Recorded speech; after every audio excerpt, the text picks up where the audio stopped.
Support for your public radio station comes from our members and from Bob Johnson Auto Group, proud supporter of Connections with Evan Dawson. Believing an informed public makes for a stronger community. BobJohnsonAutoGroup.com. And Book Culture, proud to support WXXI's mission to inform and strengthen the Rochester community, with books and gifts for people of all ages to explore, located at 28 South Main Street in Pittsford. Hours and more at bookculture.com. From WXXI News, this is Connections. I'm Evan Dawson. Our connection this hour was made earlier this month with the release of an independent audit of RG&E and NYSEG. First, here's how my WXXI News colleague Brian Sharp reported some of it. Quote, an independent audit of RG&E and NYSEG paints a picture of ineffective governance that prioritizes parent company Avangrid's corporate earnings over the interests of New York ratepayers. While not surprising to critics, auditors detailed a surprising dearth of local planning and controls, including when it comes to compliance with state regulations and a near total absence of local decision-making. End quote. Now, RG&E and NYSEG have taken issue with the audit in several ways. First, the utilities point out that the audit focused on 2018 through 2023, a rather long period that marked the pandemic and left out the last year plus. And so RG&E, for example, says the reporting on this audit is not telling an updated story on what they are doing to serve the region. The audit comes at a time when some members of local government are reigniting efforts to create a locally owned utility. Last week, Rochester City Council member Mary Lupien said that RG&E has failed the community and local government should take over. But a year ago, the Monroe County Legislature voted against doing a study to potentially move forward with a local utility. And Rochester Mayor Malik Evans says he opposes having the city pay for such a study on its own. So for the moment, a publicly owned power company does not appear to have the votes in local government. We asked RG&E to join us to not only respond to the audit, but to talk to the community about what is going on locally. And we're glad to have this hour Kim Harriman, Senior Vice President of Public and Regulatory Affairs at Avangrid. Kim, thank you for being with us. It's nice to be here. And Christine Alexander, Vice President of Customer Service for RG&E and NYSEG. Thank you for being here as well. Good to be here. So the audit, certainly to my eye, is pretty critical of RG&E and NYSEG.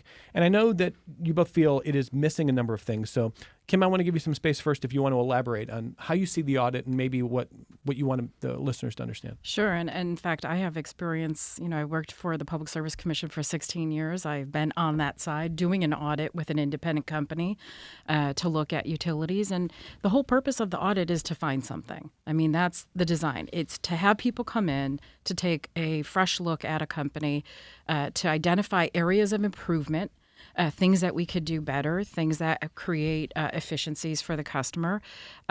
So it is designed to help us improve on service and operations. And I think what was troubling in this audit, though, as you mentioned, is that it really picked at a time when there were a lot of things going on with the pandemic. We were in a rate plan that had very little funding for tree trimming and operational needs and customer service needs. And so I think when you look at the performance of the company, you see that, in fact, in 23, we had the best 5-year performance for reliability. Christine's going to talk about customer service. So, we're taking a good look at the audit. There are recommendations that we will implement, but we think with respect to governance, with respect to gas safety, some of these things, they really miss the mark. And we are very factual about pointing out where we think they missed the mark, where we think, in fact, that's a great recommendation. Let's work to implement it. What's an example, or what are some examples of where you think they missed the mark? So I think on gas safety, on the gas call-out leak time, they said, hey, you don't dispatch crews or report a gas leak fast enough in the system for reporting when we know about the leak and we're responding to it. Well, here's the thing, Evan. We actually have a letter from the head of the gas safety unit at the Department of Public Service confirming how we compute that time, how we calculate the time from the call in to the operation. So they're wrong. How do they get that? If they are wrong, how do they get that wrong? Well, when you bring in an auditor who doesn't really know the company or even New York, I would say, this is a California-based auditor with members of the team in different states, including Texas, and they come in and they try to look at the information. And one of the things that we found, in fact, was that unlike the last time we had an audit, because we had an audit 5 years previous to that, right? That audit did almost 160 interviews. This time around, you have an out-of-state auditor, 40 interviews. So we actually point out in our response, and I think we shared that with you, some of the places where we think just failing to understand the information we were providing could have been clarified by a conversation. And we're going to provide that documentation to the commission. What's an example of a part of the audit that you said, hey, this is fair and we're going to work on this? So I think one of the things that was raised, I don't agree with necessarily the conclusion that we prioritize Avangrid over NYSEG RG&E. But I think there was a point raised about how are you project planning? How are you controlling? And we made that shift. In fact, in the last year and a half, we have moved projects planning into a New York-based team. Christine, you're going to hear from, is right here in Rochester. She reports up to Trish Nielsen. So we're looking at. The other thing is we also have put out, and we're going to hire very soon, 2 presidents, one for Rochester and one for NYSEG. So one for RG&E. They'll be based here. So we're making this move as the needs for investment in our infrastructure grow and the complexities of the projects we're executing increase.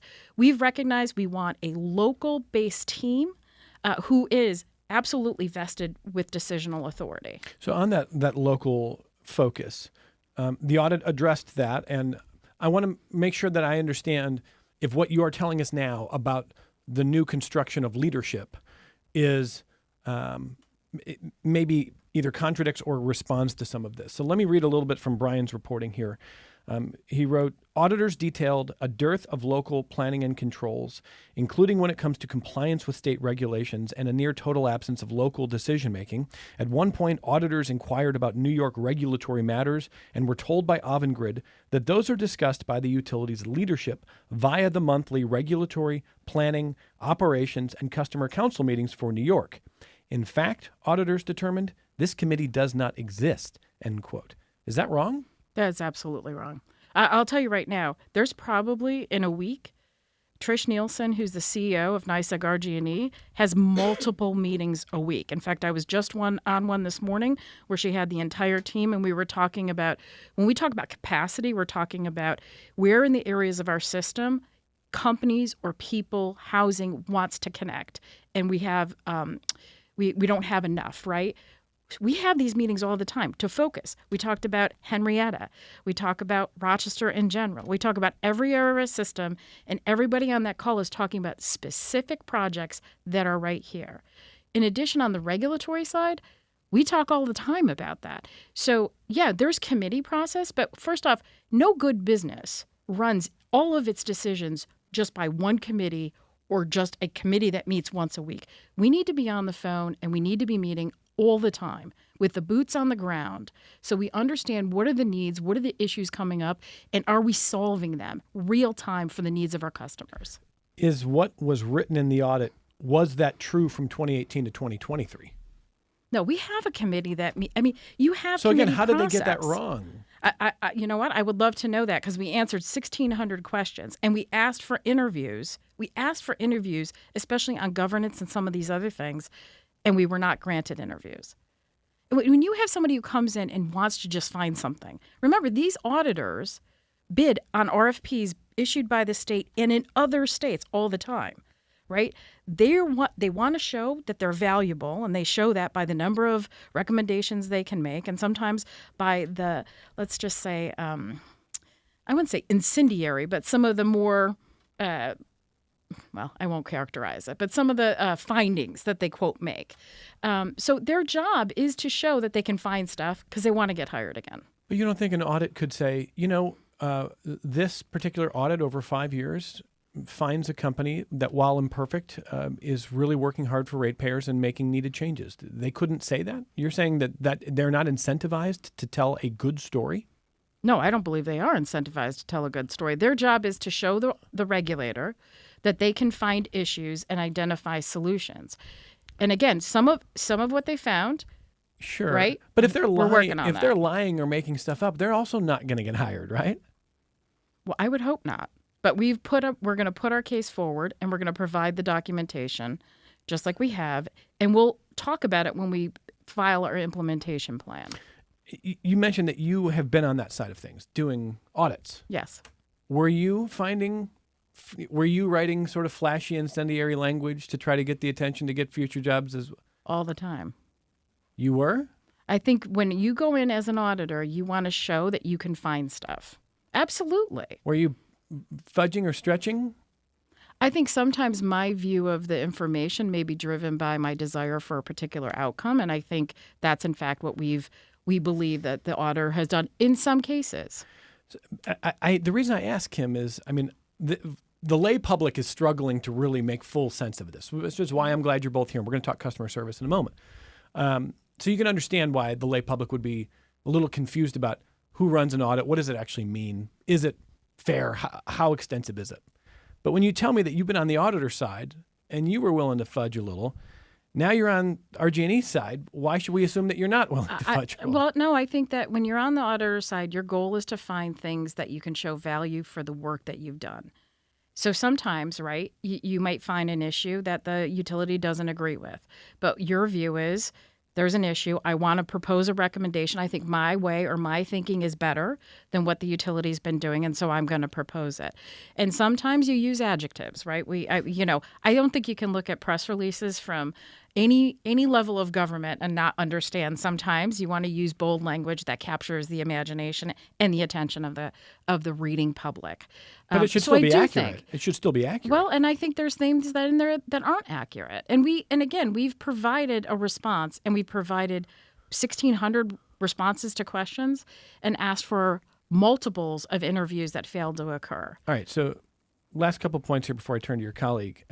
So when you say that the auditor's mission is to find things and to maybe use that flashy language to make sure that not only is it getting attention, but they'll get future work, what is RG&E's role? What is if that's their mission, what's RG&E's mission? So our mission is to answer the questions, provide the individuals for interviews like happened 5 years ago with 160 plus. And at the end of the day, we look at the audit. Regardless of whether or not I agree with every conclusion that was reached or some of the language they used around findings, we do look at the audit recommendations, and we look at what we're doing, and we're saying, do these have merit, and can we do better? And I think one of the examples, which we talked to the auditor, I was in the meeting with the auditor, we talked to them before the report even came out, was how we were shifting to a more jurisdictional model. So bringing planning and project execution right here to Rochester, right to NYSEG and RG&E's footprint. And we've done that. And I think that is going to have benefits. So I'm not saying, listen, we know we're not perfect, right? What we can do is try to get better every day for our customer. And I think we do that by looking honestly at the audit recommendations and taking those that make sense and putting them into place. And making sure, by the way, Evan, making sure they don't cost the customer more. Sometimes you get an audit recommendation that it's not like, oh, I think you could do it better this way. And we can show, in fact, no, if we either do it the way we're doing it or we do it slightly different, it's actually more cost effective for customers. Because some of these recommendations, if implemented, will have costs for customers. And I scribbled some notes when you were talking earlier about the rate plan that you were in the middle of from 2018 to 2023. Correct me if I'm wrong. I think you said that in part that the rate plan then had little funding for customer service at the time. Correct? So the rate plan, there was two rate plans. We're in the middle of one now, but the one that preceded it and captures some of the audit had a 2% cap on the rate increase that was allowed. It was we were coming into the pandemic. There were concerns about customer impact, completely agreed. So there was some money in there. We had two issues, and Christine can talk about this with respect to customer service. The first one is we did not get full funding of like tree trimming, right? And so when you think about it, tree strikes are usually the leading cause of power outages, right? So then when we have more power outages, we get more calls to the customer call center. So you have that compounding with a pandemic, right? Where we were just trying to figure out how do we get people out safely to read meters? How do we get people to respond to calls? How do we deal with customers who were in crisis during the pandemic? Could we have used more support for customer service? Absolutely. I guarantee you what we asked for in that rate case and what we ended up settling on is not the same thing. And so We agreed because there was 2% cap. People wanted us to hold our rates low because of the pandemic. And I think that also impacted our ability to provide service to our full capability. Christine, what is happening now in regards to customer service to make sure your customers are well taken care of? Well, we're doing a lot of things. It's not just one area. Primarily, the biggest issue we had during this COVID period was staffing. And so we've done a lot of work to make sure that we have the right staffing levels. And that means that we're able to answer customers' calls within the required levels. And to that point, we're actually exceeding those levels. But that's the number one thing. In addition to that, we also recognize we have customers that want to leverage technology. So we put a lot of emphasis on our websites, our mobile apps, a lot of time there. And then the biggest thing I think that has helped customers is smart meter installations. I mean, that has been a big game changer. It's part of some of the reasons we had some issues, right? Unable to get access to people's homes to read meters. The smart meters allows us to get the reads over the air. So that has been some of the big things that we've been working on in customer service. Do you think it has changed the climate among customers?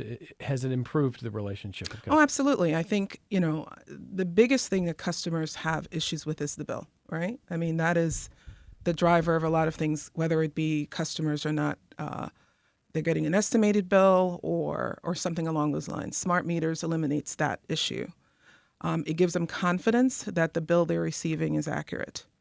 And so that has been a big deal for us. In addition to that, it helps. We have tools attached to the smart meter called, one of them is Energy Manager. It allows customers to actually go onto the website or their mobile app and actually see exactly how they're using electricity and allows them to make changes within their home. So some of that, I think, has gone a long way in improving the relationship customers have with us. I know, I presume both of you have heard plenty of the public comments from some local elected leaders, again, not a majority in government right now, who want to see a publicly owned utility or a government-owned utility. And we're going to talk about that coming up here. I think part of their argument may be what you're describing in terms of improved customer service. They might say, this has been decades. We've had trouble with RG&E billing and problems for decades, and you want us to believe that now, post-audit, everything has changed when, the history would indicate we're going to continue to have problems. I mean, is that an unfair framing of it? Absolutely, it is. I think Okay. the numbers speak for themselves. We all acknowledged that we had a difficult 2022. It was probably our most difficult period, and part of it was because we were coming out of COVID. We had people that were not paying bills. We were not able to get access to read meters. Over 40% of our meters in Rochester was inside. And we were not entering homes. And so that created some problems for us. But what I will say is that if you look at our numbers for every single category that is measured, whether it be percentage of calls answered or the percentage of estimated bills, complaints, in every single one of those categories, we have gotten better year over year. And I would say this, that before the pandemic, if you look at RG&E's performance, 2018, 2019, leading into 2020, they were performing consistent with performance metrics for customer service. And in fact, some of those years, RG&E was ranked at the top for J.D. Power survey for customer satisfaction. So I get that what just happened is always front of mind versus what historically has been done. And I would say history actually is on the side of RG&E and its dedication to the community. I also wanted to ask you about part of the statement that you sent to us last week when we spoke to City Council member Mary Lupien and a member of Metro Justice about their desire to replace RG&E with a publicly owned utility. In part, in that statement, you said this, quote, Metro Justice's repeated claims against RG&E and calls for government-controlled power, which is not in the best interest of our customers or our employees, the women and men who do the work on behalf of our customers day in and day out in blue sky and storms, and which would also put Rochester taxpayers on the hook for over $10 billion, have failed to gain support in the mainstream. The community doesn't need a study or the socialism it calls for. It deserves facts, end quote. But across the country, the move toward public power has happened in places that, politically are on the right, that despise socialism. From Yes Magazine, from Nebraska. Quote, in this red state, publicly owned utilities provide electricity to all 1.8 million people, end quote. And this is from a paper written for the MIT Center for Energy and Environmental Policy Research. Quote, the federal utilities and non-investor-owned distributors are now more important on average in red states than in blue ones. Interest has trumped ideology. Republican policymakers, strongly opposed to socialism in principle, seem happy with the important role of government enterprises in the U.S. electric utility industry, end quote. Why do you think government-owned power is popular in some politically red places? Well, let's talk about Nebraska and that area of the country, because I worked for the New York Power Authority for 4.5 years, right? I've been at conferences with a lot of these big public power providers, right? Those companies started out part of rural electrification, where private businesses at the time of the country developing in that area didn't go or couldn't get the capital for it. So it really started as public power. If you look at it, right? I don't think Nebraska ever had private IOUs. It was always public and has a lot of coal, right? If you look at the mix that they have, and if you look at public power, especially in that part of the country, you will actually see that their migration away from fossil electric generation is the slowest in the nation. So I'm going to position, right, a group who wants public power but also wants, the greening of the grid and electrification of buildings and transit. The middle of the country is not the place to look for that inspiration. And in fact, again, this is a historical leftover that's the way they electrified their state was through a public power group. Now let's talk about places like Maine, right, which had a referendum. And even in the most progressive city of Portland, it was an even tie on the vote of the referendum of whether or not to do government-controlled power in Maine, and that referendum lost 70% to 30%. What I really want to talk about, though, is we've got a lot of challenges here, right? We've got a government that has basically eliminated all the staffing for LIHEAP, which is the federal program to put dollars in customers' pockets who most need it to pay for their energy bills. We should be working on that, restoring not only the people who are so important to get these dollars out, but also making sure that the dollars are there for the program. We have a lot of customers who depend on that federal program. Let's work together on that. Let's work together on building codes for the city of Rochester that looks at landlords and works with them to do weatherization programs, to participate in community solar. Let's bring tools to the people, not studies that'll take us 10 years and spend $10 billion to buy the asset. So on the cost of the asset, one of the things that the panelists were saying last week is that there's this idea of a big price tag, whether it's $10 billion, less than that, whatever.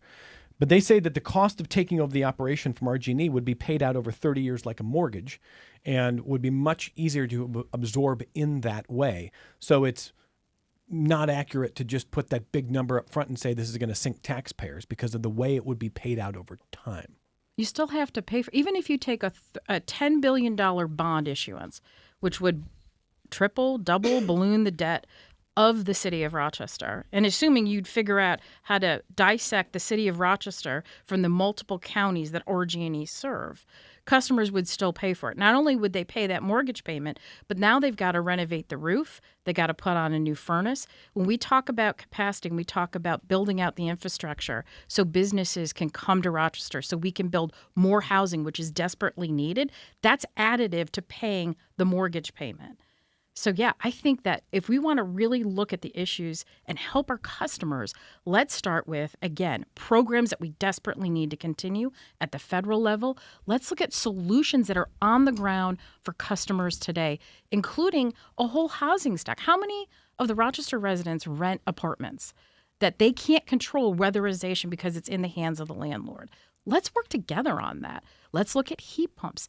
Let's look at community solar so we can help drive down their customer cost. In a moment, we'll get some listener feedback on the phones and via email. Let me also mention that host Jasmine Singer is having a conversation on the future of electric vehicles tomorrow on Environmental Connections.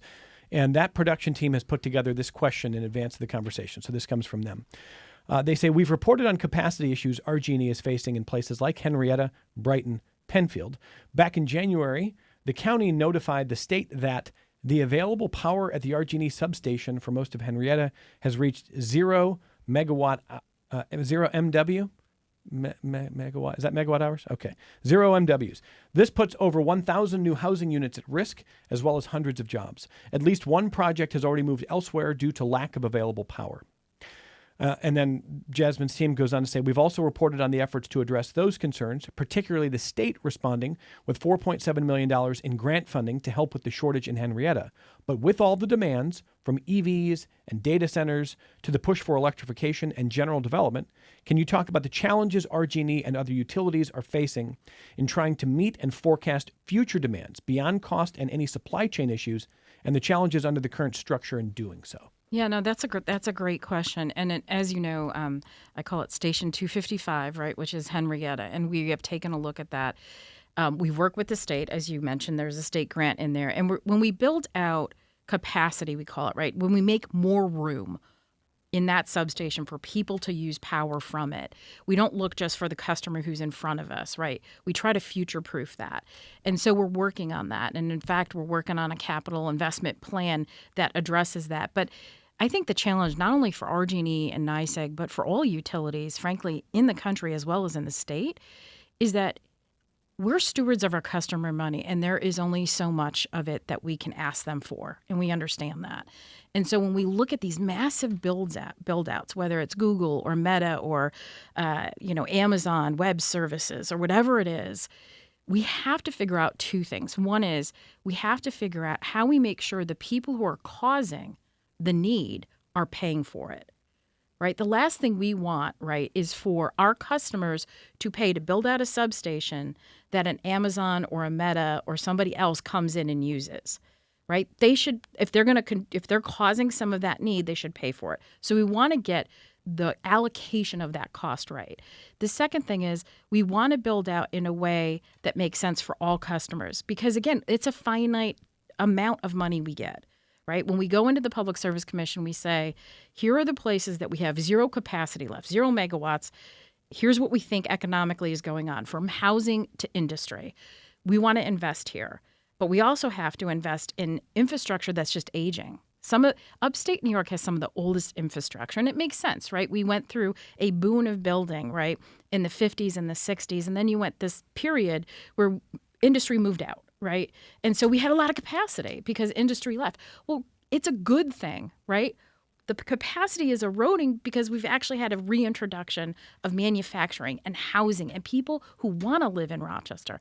We have to figure out whether it's electrifying your apartment or EV charging station or a data center or AI.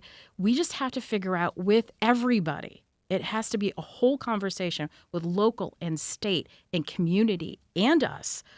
Where do we put the money and the investment? Are we close to having the right mix right now? I think we're working on it. I think it's a conversation that really has come up. And it's interesting. When we look at the forecast of demand, when you look 2 years ago, the Climate Action Council did a report. If you look at that, everything was going to get driven by EVs and building electrification. Now, if you look at EPRI, right, which is a national research institute, that's not the demand use just for that isn't even on the map. It's all data centers and AI and reshoring of manufacturing. So we've got to kind of reevaluate what's the needs now and how can we plan out into the future and making sure people are paying that are causing some of the need. Right? I don't want to see cost shift to customers who are residential customers who will benefit, right, for new business and industry coming in, but who aren't necessarily causing that need. And so we really have to be thoughtful about that. We're talking about the RG&E and NYSEG response to that recent independent audit that got a lot of attention. And we're talking to Kim Harriman, Senior Vice President of Public and Regulatory Affairs for Avangrid, Christine Alexander, Vice President of Customer Service for RG&E and NYSEG. And we got to take our only break of the hour. We'll come back to some of your feedback on the other side. Support for your public radio station comes from our members and from Mary Cariola Center, providing education and life skills solutions designed to empower individuals and the families of those with complex disabilities. Mary Cariola Center, transforming lives of people with disabilities. More at marycariola.org. This is Connections. I'm Evan Dawson. Anthony and Victor first on the phone. Hi, Anthony. Go ahead. Anthony, are you there? Let's figure out where Anthony is. We're going to get him back in a second. And let me go to Lee in Rochester next, see if we can get Lee. Are you there, Lee? Go ahead. Yeah, I'm here. So my question is about the government takeover. I'm specifically concerned about, what's happened twice now in Puerto Rico. Island-wide blackouts makes me really nervous about having a government-run grid in Rochester. The government does run the grid in Puerto Rico, and it sounds like they were never really invested in keeping it up to date. So when there's a big storm, instead of having isolated outages that could come back online quickly, the whole island ends up in a blackout that goes on for a very long time. And, I just don't think that the government will make the hard choices to do necessary upgrades. I know that's less of a actual question, but I think it's relevant to this discussion. Okay. Lee, I appreciate that. Anything you want to add here, panelists? Yeah, I would just say that it's always hard. If government owns the operations, they have a lot of different priorities that sometimes they have to prioritize. And that what ends up happening is sometimes it's easier to say no to investment in one area because there's other needs that are pushing on their budget. And we've seen that happen. A couple of emails here. And by the way, listeners, if you want to, thank you, Lee, for the phone call. It's 844-295-TALK if you want to join the conversation about RG&E and NYSEG. 844-295-8255, 263-WXXI if you call from Rochester, 263-9994. You can email the program connections@wxxi.org. There's a Charles and a Charlie. Charles says the following. Mary Lupien's condescending comment about people who don't live in the city oppose a public utility was stupid, given that RG&E serves more than just the city. And last night at the debate, she said money for nothing more times than Mark Knopfler does. That said, a few years back, RG&E decided to charge a bank account that didn't exist to pay my bill, and then spent months claiming the issue was my fault and that I owed them a penalty for a returned payment. You don't need to convince me that the government shouldn't be in charge of more stuff. They shouldn't, especially not in New York State. But you do need to convince me that a Spain-based company isn't going to be equally incompetent. That is from Charles. Response there? Well, I'm not sure all that's involved in that issue, but what I will say is we're definitely not perfect. But when issues arise, when a customer calls us or emails us with an issue, we definitely will look into those issues. I'm not sure exactly what happened with the payment, but what I do know is we have a back office team dedicated to researching issues that arise and being able to respond to customers timely. So again, I don't know what the specific circumstances are for that particular issue, but we have folks that are here to help. And let's put it into perspective. We issue 1.4 million bills. Our billing issues have been less than, I think, 0.5%. Yeah, we're billing 99.97% of our customers accurately. So that's a pretty good number. So we're sorry for we understand sometimes things happen, but again, 0.5% on a 1.4 million bill. I would love that precision in how I keep track of my accounts or how I keep track of my kids' grades, but my expertise is not in auditing. The audit implied to my reading of it that the actual number of missed billings or changes, et cetera, is a little bit higher based on how you categorize some either disputes or changes. No? Well, and I think we go back to the issue of the timing of the audit, right? We've since been rolling out smart meters. I think we're closer to 1.3 million of those installed right now across territory between NYSEG and RG&E. So the timing for some of this, I think, is a question. Did we have some billing issues? Absolutely. During COVID, as I mentioned before, 44% of our meters are inside in Rochester. We were not able to get into homes. And so we did have to estimate a lot of those bills. But now I think that has changed tremendously. And a big part of that change is the installation of the smart meters. And I just want to address this issue that somehow there is some, man behind the curtain, away a continent. That's not true. Christine, as we talked about, lives right here in Rochester. I grew up and was raised in Hilton, New York. I'm a West Sider, right? We have 800 men and women who live and work in this area and in this community. The decisions are here. Trish Nielsen is here. She's making those decisions.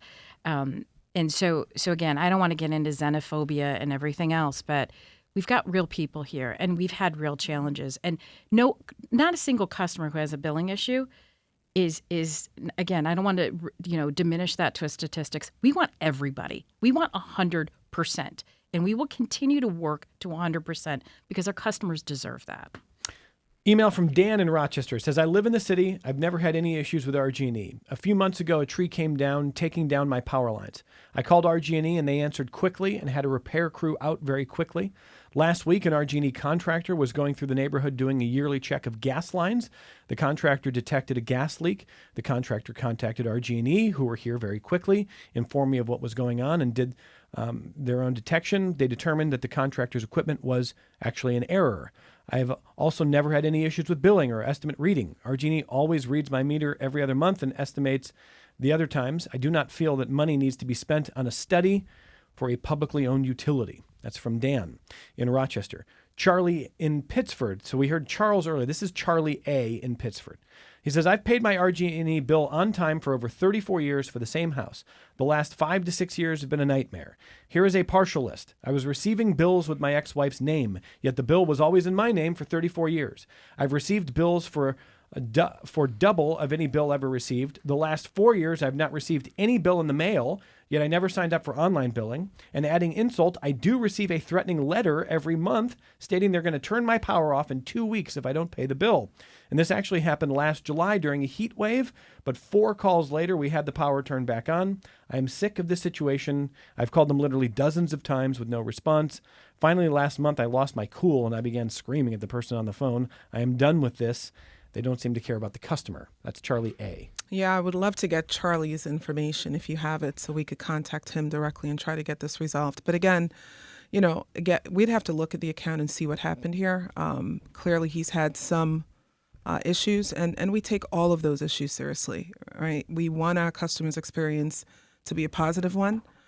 We know there are times when, things may not go according to how a customer expects.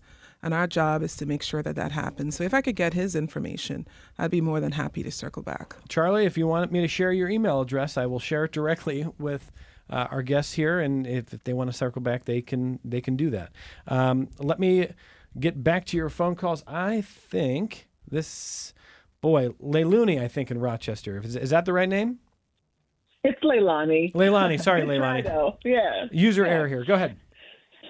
I'm wondering, so the people that are pushing for the government takeover say they want to form some type of nonprofit entity, but would it really be the government owning the grid, right? It would really be the government.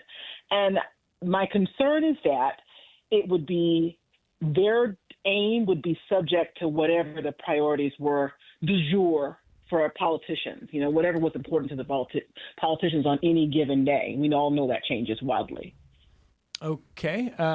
Thank you, Leilani. Thoughts here? Yeah, I would just say that I think we've seen that, right? In your example with Nebraska, you had a very conservative state who wanted to stay with coal. And in fact, they slowed down any transition to renewable generation. And I think that's right. And it's hard to plan. I mean, these assets last 60, 70 years. So you really need consistency of not only operation, but investment. And so I agree with the caller. I think we've got Anthony back now from Victor. Let's try it again. Hey, Anthony, go ahead. Hey, Evan, how are you? Good. Thank you for taking my call. Sure. So I've had quite a few experiences with RG&E, and I would like, as just a test, why doesn't you call RG&E and see how long it takes for a customer service representative to actually answer your call without the first thing being said that we're experiencing a large volume of calls? Every single time I've called, I've had that experience. So if you have time in your show, I'd really like to hear that. Also, we had several experiences where the meters were changed, and not only did my costs go up on a monthly basis, it tripled. And when I called back to explain to them that 2 people living in a house can't go from a $400 bill to a $2,000 bill. It took 3 months and slowly, gradually losing your patience with a customer service representative that's telling you that you use this electricity. The meters can't possibly be wrong. 3 months. I'd like for them to take the feedback on that or see what they say about that and actually please try calling customer service and see what they have to say. I don't know that we can do that, Anthony. Yeah, I do. I appreciate the point. I'll let the guests respond. Go ahead. So a couple of things on the speed of answer. So as with many call centers, there are times, right, when volume tends to be higher than other times. And oftentimes when you call, regardless of the call center, you'll hear call volumes are high or here's the best times to call. You're sure he's saying that's all the time? Well, again, I don't know what times he's calling though, Okay. right? So, but there are times, there are Mondays or Fridays when we tend to see higher call volumes. We tend to see higher call volumes in the morning sometimes and then late afternoon. So some of that, I'm not sure what times he's calling us, but some of that is just the nature of call centers.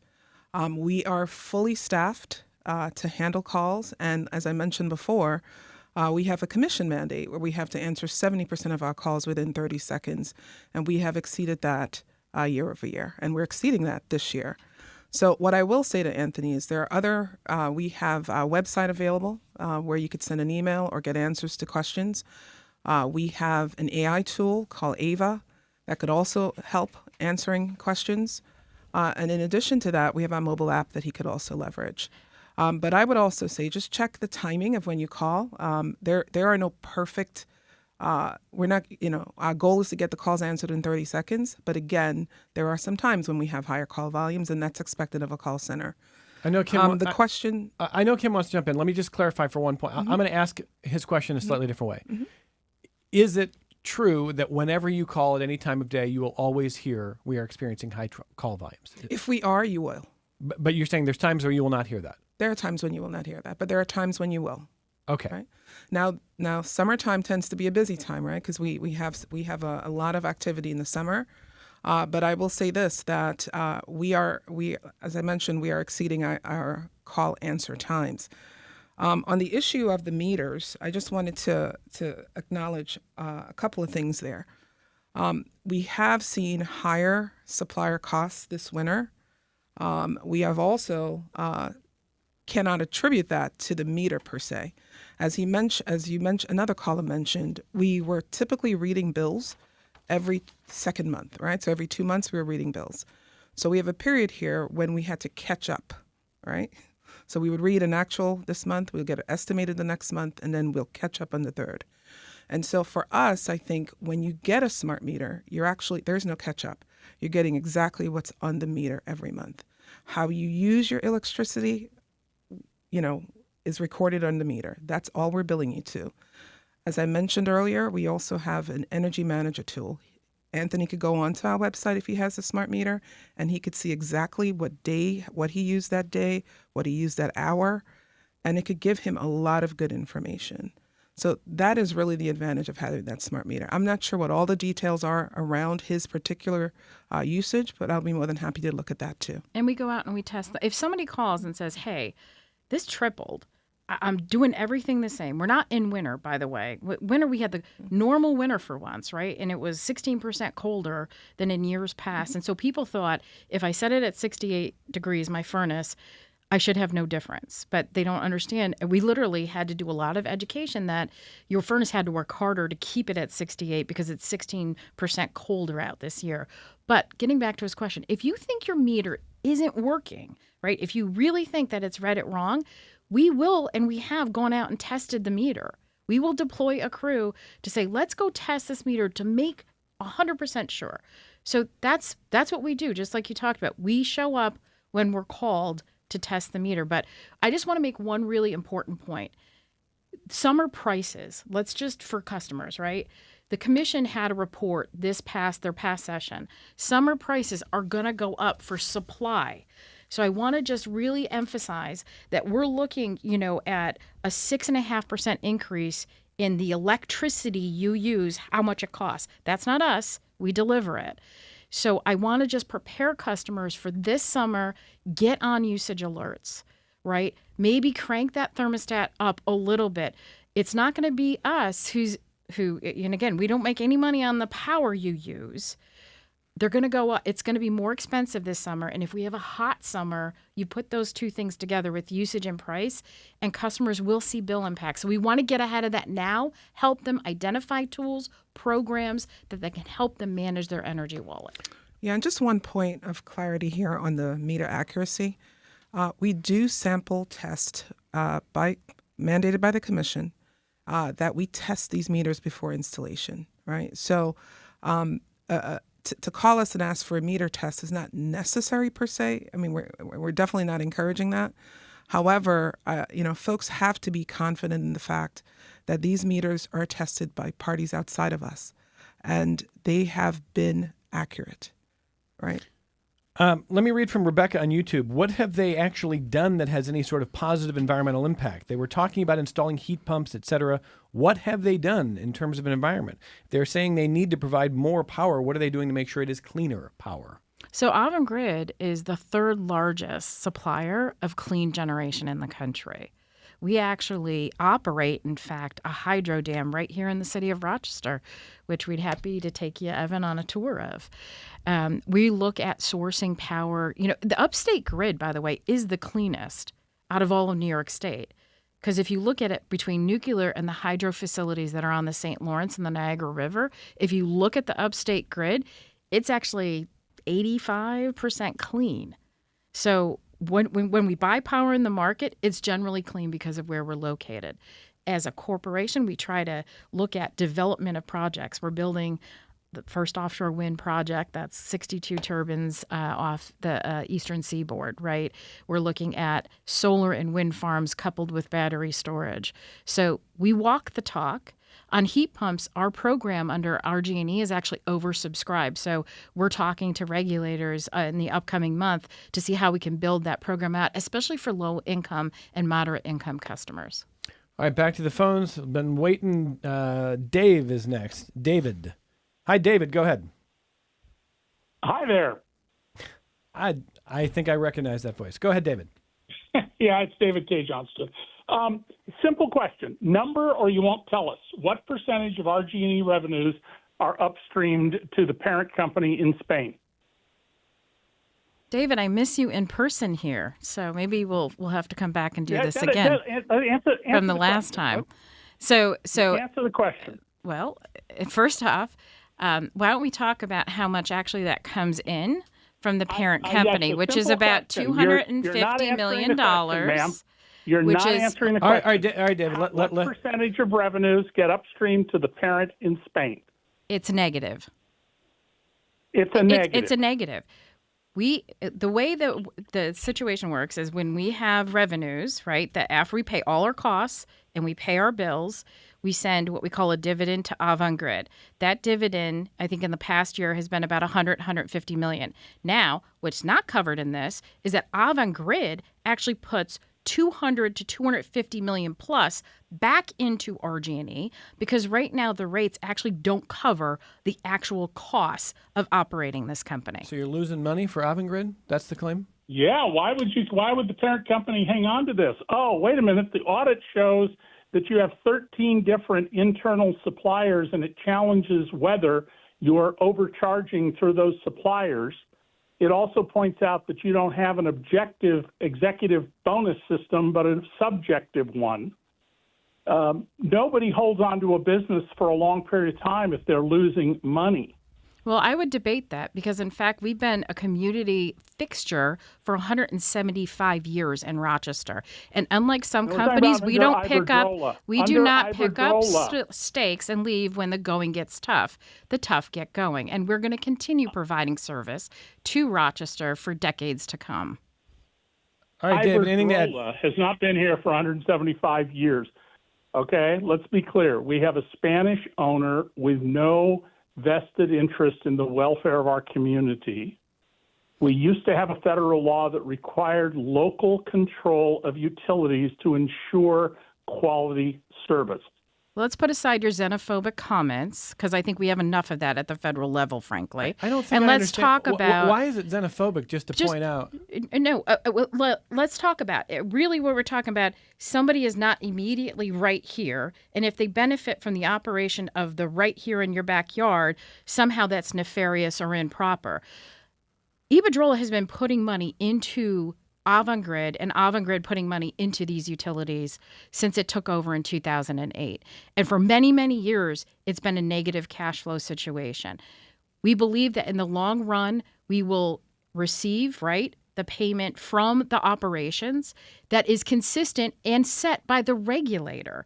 So I'm not going to get into, again, an audit that I think has fundamental issues about whether or not suppliers are doing this or that. But we show everything. When we set rates, and that was a statement made, I think, last week, somehow we can charge whatever we want. We can pay whomever we want.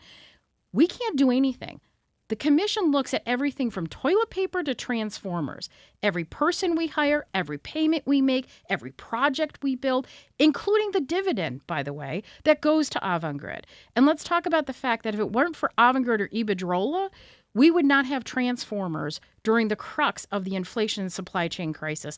We pulled them from Brazil so we could continue serving customers in Rochester. I don't think it's inherently xenophobic, though, to say if a corporation elsewhere, whether it's a New Jersey landlord who buys a bunch of houses in Rochester and doesn't have a stake in the community, if that is a good situation or one in which they are invested. Now, your claim is that there is more local control than the audit said, and that there is an investment in the community. But I don't think it's inherently xenophobic to question that, is it? I think it's xenophobic when you focus on what country somebody comes from and you're talking about, are they acting nefarious? If he wanted to talk about corporations, he could have kept it at Avangrid, but he didn't. He went all the way up pretending somehow that some foreign bad actor is trying to take a ride, and that's not true. In fact, they've been nothing but supportive since 2008 with the hundreds of millions of dollars they put into the operation of this company. I would like to say that Kim and Christine are welcome back anytime. And I want to thank you for making the time to do that. Kim Harriman is Senior Vice President of Public and Regulatory Affairs for Avangrid. Thank you for being here, Kim. Thank you, Christine Alexander, Vice President of Customer Service for RG&E and NYSEG. Thank you very much. And to all the listeners whose emails, calls, etc. did not get through, we'll keep talking about this. There's still a lot to talk about on these issues. From all of us at Connections, thank you for listening. Thank you for watching. We're back with you tomorrow on member-supported public media.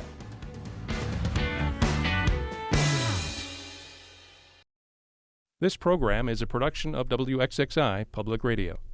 The views expressed do not necessarily represent those of this station, its staff, management, or underwriters. The broadcast is meant for the private use of our audience. Any rebroadcast or use in another medium without expressed written consent of WXXI is strictly prohibited. Connections with Evan Dawson is available as a podcast.